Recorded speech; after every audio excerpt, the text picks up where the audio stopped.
नमस्कार दोस्तों। आज की ये कहानी सिर्फ फाइलों, चार्जशीट और कोर्ट रूम तक सीमित नहीं है। ये कहानी है सत्ता के गलियारों में छिपे उन राजों की, जहां एक टेंडर के बदले जमीन दी जाती है। जी हाँ, जहां एक होटल की बोली के पीछे पूरी राजनीतिक बदल जाती है और जहां एक परिवार, एक नेता और पूरा सिस्टम सवालों के घेरे में आ जाता है। हाँ दोस्तों, ये है IRCTC घोटाला, भारत की राजनीति का वो केस जो 15 सालों से भी ज्यादा वक्त से सुर्खियों में है। आज मैं आपको ले का चलने वाला हूँ इस घोटाले की शुरुआत से लेकर आज तक के हर मोड़, हर ट्विस्ट, हर सबूत, हर सवाल तक। कहानी की जड़, IRCTC क्या है और क्यों बना। भारत का रेलवे दुनिया का चौथा सबसे बड़ा रेल नेटवर्क है, लेकिन 1999 से 2002 के बीच रेलवे को एक बड़ी चुनौती थी। टिकटिंग सिस्टम पुराना था, होटल मैनेजमेंट सिस्टम पुराने मॉडल पर चलता था और यात्रियों को आधुनिक सेवाएं देने के लिए एक केंद्रीकृत संस्था की जरूरत थी। इसी के लिए बनी IRCTC यानी Indian railway catering and tourism corporation इसका नाम था। रेलवे के बड़े होटलों का संचालन, खाने पीने की व्यवस्था, ऑनलाइन टिकटिंग, पर्यटन प्रोजेक्ट, होटल प्रबंधन के कॉन्ट्रैक्ट देना और यहीं से आने वाले वर्षों में सबसे बड़ा विवाद जन्म लेता है। साल 2004 लालू यादव बने रेल मंत्री। साल था 2004, UPA सरकार बनी और लालू प्रसाद यादव को दिया गया रेल मंत्रालय। लालू यादव का कार्यकाल बेहद चर्चित था क्योंकि कहा जाता है कि रेलवे ने इस दौरान मुनाफा कमाया। अंतर्राष्ट्रीय संस्थाएं रेलवे की मैनेजमेंट मॉडल की तारीफ करती थी, लेकिन इसी समय कई बड़े फैसले हुए, जिनमें से दो फैसले आगे चलकर CBI की जांच के केंद्र बना। पहला, BNR होटल पुरी का प्रबंधन और दूसरा BNR होटल रांची का प्रबंधन। ये दोनों होटल IRCTC के अधीन थे और इसका संचालन निजी कंपनियों को देना था। कहा जाता है कि यहीं से कहानी की दिशा बदल गई। टेंडर की कहानी, होटल कौन संभालेगा। IRCTC ने 2005 में फैसला लिया कि इन दोनों होटलों का प्रबंधन प्राइवेट कंपनी को दिया जाएगा। इसके लिए टेंडर जारी हुआ, कई कंपनियों ने बोली लगाई, लेकिन अंत में कॉन्ट्रैक्ट मिला सुजाता होटल्स प्राइवेट लिमिटेड को, जिसके मालिक थे प्रकाश कोचर और विजय कोचर। उस समय ये सामान्य मामला लगता था, लेकिन वक्त बीतने के साथ कई दस्तावेज, जमीन की रजिस्ट्रियां और पैसों के लेन देन सामने आए, जिसने इस टेंडर को भारत का सबसे बड़ा राजनीतिक विवाद बना दिया। कहानी में असली ट्विस्ट आया 2017 में। नीतीश कुमार ने RJD और कांग्रेस से समर्थन वापस लिया। इसके कुछ ही दिनों बाद CBI ने लालू यादव के घर और 12 ठिकानों पर छापेमारी कर दी और FIR दर्ज की गई। अब सवाल यह था कि भाई इतने साल बाद अचानक CBI को क्या याद आया। CBI का आरोप था कि होटल का कॉन्ट्रैक्ट देने के बदले लालू यादव के परिवार को बहुत कम दामों में कीमती जमीनें दी गई। यही इस केस की बुनियाद है, जमीन का खेल। इस घोटाले का सबसे बड़ा पहलू दोस्तों, अगर किसी भी घोटाले की कहानी में जमीन शामिल हो जाए तो समझ लो मामला सीधा नहीं है। CBI ने आरोप लगाया कोचर बंधुओं ने लालू परिवार को पटना के पॉश इलाकों में जमीनें सस्ती दर पर दी, बदले में उन्हें IRCTC के दोनों होटलों की मैनेजमेंट मिल गई। ये जमीनें जिनके नाम पर गई उनमें शामिल थे तेजस्वी यादव, तेज प्रताप यादव, राबड़ी देवी और लालू परिवार से जुड़ी कंपनियां। CBI का दावा है कि ये जमीनें इतनी सस्ती थी कि कोई भी सामान्य सौदा नहीं हो सकता। यह सीधी सीधी लेन देन के बदले फायदा डील थी। मामले में सबसे ज्यादा चर्चा जिस बात की हुई वो था कंपनियों का जाल। CBI और ED के दस्तावेजों में सामने आया कि कुछ कंपनियां उस समय बहुत छोटी थी, लेकिन अचानक उन्होंने लाखों करोड़ की जमीन खरीद ली और बाद में ये कंपनियां लालू यादव के परिवार के नाम हो गई, जैसे delight marketing private limited, AB exports private limited. इन कंपनियों के जरिए जमीन से लेकर पैसों का लेन देन हुआ। CBI का कहना था कि ये शेल कंपनियां थी, यानी सिर्फ नाम की कंपनी। असल मकसद जमीन को इधर से उधर करना था। राबड़ी देवी से लेकर तेजस्वी तक पूरा परिवार रडार पर। CBI की FIR में सिर्फ लालू यादव ही नहीं बल्कि पूरा परिवार शामिल था। राबड़ी देवी, तेजस्वी यादव, तेज प्रताप यादव, मीसा भारती। इससे मामला राजनीतिक रूप से बहुत बड़ा बन गया। तेजस्वी यादव तब बिहार के उप मुख्यमंत्री थे। उन पर आरोप लगे कि जब वे नाबालिग थे तब कंपनियां उनके नाम ट्रांसफर हुई।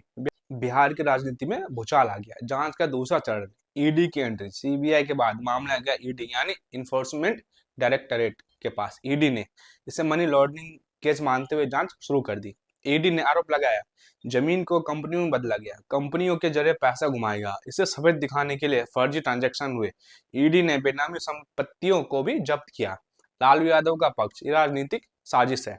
लालू यादव और उनका परिवार शुरू से कहते रहे यह मामला राजनीतिक षड्यंत्र है, मोदी सरकार हमें फंसा रही है, जमीन का रेलवे से कोई संबंध नहीं, टेंडर नियमों के अनुसार दिया गया। राबड़ी देवी ने कहा हमारी जमीन हमारी थी, अपनी थी, हमने उसे वैध तरीके से खरीदा और बेचा, कोई घोटाला नहीं हुआ। लालू के वकीलों ने कहा टेंडर में किसी भी प्रक्रिया का उल्लंघन नहीं हुआ, लेकिन सीबीआई और ईडी के पास दस्तावेजों की लंबी सूची थी, जिससे मामला साल दर साल बढ़ता गया।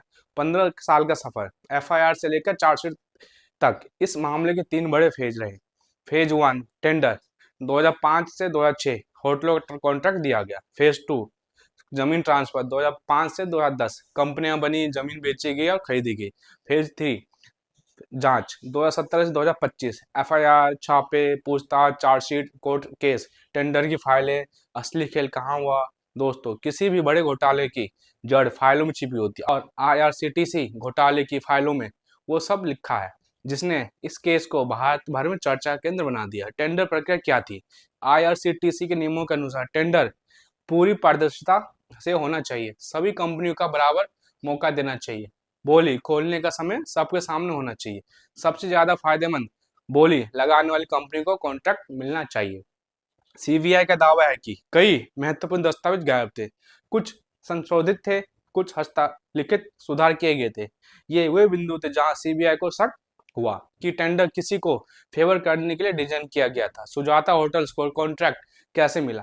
सीबीआई ने अपनी रिपोर्ट में कहा कि सुजाता होटल्स का रेट सबसे कम नहीं था, उसकी क्वालिफिकेशन भी सवालों में थी, लेकिन फिर भी उसे बीएनआर होटल्स दे दिए गए। यहाँ से संदेह और गहरा होता है। सीबीआई के अनुसार फैसला लेने वाले अधिकारी बदल दिए गए, फाइल तेजी से क्लियर कराई गई, कई नोटिंग्स का कोई रिकॉर्ड नहीं मिला। इससे यह आरोप लगा कि टेंडर सिर्फ कागज पर खुला था, अंदर ही अंदर फैसला पहले ही तय हो चुका था। जमीन की रजिस्ट्रियां पूरी कहानी का दिल। अब हम आते उस हिस्से पर जहां इस केस की बुनियादी रखी गई। जमीन, सीबीआई ने दावा किया कि कुछ 3 बड़े प्लॉट्स प्रॉपर्टी और कुछ छोटी रजिस्ट्रियां लालू परिवार से जुड़ी कंपनियों को दी गई। सबसे बड़ा सवाल था जमीन इतनी सस्ती क्यों, और क्यों वही परिवार जिसने होटल कॉन्ट्रैक्ट लिया। उदाहरण, एक जमीन जिसकी मार्केट वैल्यू 3 से 4 करोड़ बताएगी, वो 30 से 50 लाख में बेचेगी। सीबीआई ने कहा ये कीमतें असंभव है, ये बाजार मूल्य नहीं, सौदेबाजी थी। ईडी और सीबीआई की चार्जशीट में ये कंपनियां प्रमुख थी। Delight marketing private limited, Lara project LLP तथा परिवार से जुड़ी कई रियल एस्टेट फर्म। इन कंपनियों में क्या क्या था? बोर्ड में करीब लोग, शेयर ट्रांसफर गड़बड़, अचानक करोड़ की संपत्ति जमा होना, भूमि का नाम बदलकर फिर से ट्रांसफर। ईडी ने कहा ये एक संगठित नेटवर्क था जिसका उद्देश्य था जमीन लेना, कंपनी में डालना, परिवार के नाम करना, लाभ कमाना। सीबीआई की 4 बड़ी चार्जशीट, सबसे बड़े खुलासे। सीबीआई ने इस केस में कई बार चार्जशीट फाइल की। चार्जशीट 2018, इसमें कहा गया नियमों का उल्लंघन, जानबूझकर एक ही कंपनी को फायदा दिया गया, भूमि की कीमतें असामान्य, सुजाता होटल्स को फायदा दिलाने का पूरा प्लान। चार्जशीट 2019, इसमें कंपनियों का नेटवर्क और जमीन ट्रांसफर की डिटेल थी। चार्जशीट 2022, इसमें कई नई गवाहियां और बैंक ट्रांजैक्शन थी। चार्जशीट 2023, ये सबसे महत्वपूर्ण थी। इसमें सीबीआई ने कहा हमारे पास प्रमाण है कि कॉन्ट्रैक्ट देने में गंभीर अनियमितताएं की गई। ईडी चार्जशीट में मनी लॉन्ड्रिंग के सबूत। ईडी ने दावा किया कि जमीन को कंपनियों में दिखाया गया, कंपनियों के जरिए पैसा सफेद किया गया, फर्जी निवेश दिखाए गए, कंपनियां सिर्फ नाम की थी। ईडी ने कहा लाभ उठाने वाला परिवार स्पष्ट रूप से लालू यादव का था। राजनीति में भूचाल, बिहार का समीकरण बदल गया। जब आरोप तय हुए तो बिहार की राजनीति पूरी तरह से बदल गई। नीतीश कुमार ने आरजेडी से गठबंधन तोड़ दिया, तेजस्वी यादव की कुर्सी चली गई, भाजपा ने इसे बड़ा मुद्दा बना दिया और राष्ट्रीय राजनीति में आरजेडी मुश्किल में पड़ गई। ये वही वक्त था जब बिहार की राजनीति में दिन रात सिर्फ यही बात चल रही थी, टेंडर के बदले जमीन, टिकट के बदले प्लॉट, रेलवे के बदले रियल एस्टेट। लालू यादव और परिवार किन किन से मिले? सवाल सीबीआई ने पूछे। सवाल, टेंडर क्यों बदला गया, अधिकारी क्यों बदले गए, दस्तावेजों में सुधार किसने किया, जमीन इतनी कम कीमत पर क्यों मिली, कंपनियों में अचानक पैसा कहां से आया। राबड़ी देवी से पूछे गए सवाल, आपके नाम पर ये जमीन क्यों, क्या इसका आईआरसीटीसी से संबंध था, पैसा कहां से आया। तेजस्वी यादव से पूछे गए सवाल, कंपनी आपके नाम कैसे हुई, उस समय आपकी उम्र कितनी थी, क्या आपको इन सौदों की जानकारी थी। लालू यादव का पक्ष, राजनीति की साजिश, जमीन पुराने सौदे का हिस्सा, टेंडर नियमों के अनुसार हुआ, लेकिन और कोई अनियमितता नहीं, गवाह बदले गए। लालू यादव ने कहा जो होटल मिला हुआ एकदम खराब हालत में था, कोई इसे लेना भी नहीं चाहता था। घोटाला कहाँ से हो गया? 2020 से 2025 की नई अपडेट, मामला अभी कहाँ अटका है? यह यहाँ से मामला और मजेदार हुआ। 2020 कोरोना कारण सुनवाई धीमी, 2021 नई जांच रिपोर्ट फाइल हुई, 2022 सीबीआई ने आरोप मौजूद किए और 2023 ईडी ने नई चार्जशीट दायर की। 2024 कोर्ट ने कहा मामला गंभीर है, सुनवाई चलेगी। 2025 मामला अभी भी लंबित है, ना कोई दोषी सिद्ध हुआ, ना कोई बुरा हुआ। वर्तमान स्थिति, लालू यादव बेल पर है, तेजस्वी और राबड़ी भी बेल पर है, केस ट्रायल में है, अगली सुनवाई तय है। भारत में कानूनी प्रक्रिया धीमी होती है, इसलिए फैसले में अभी समय लगेगा।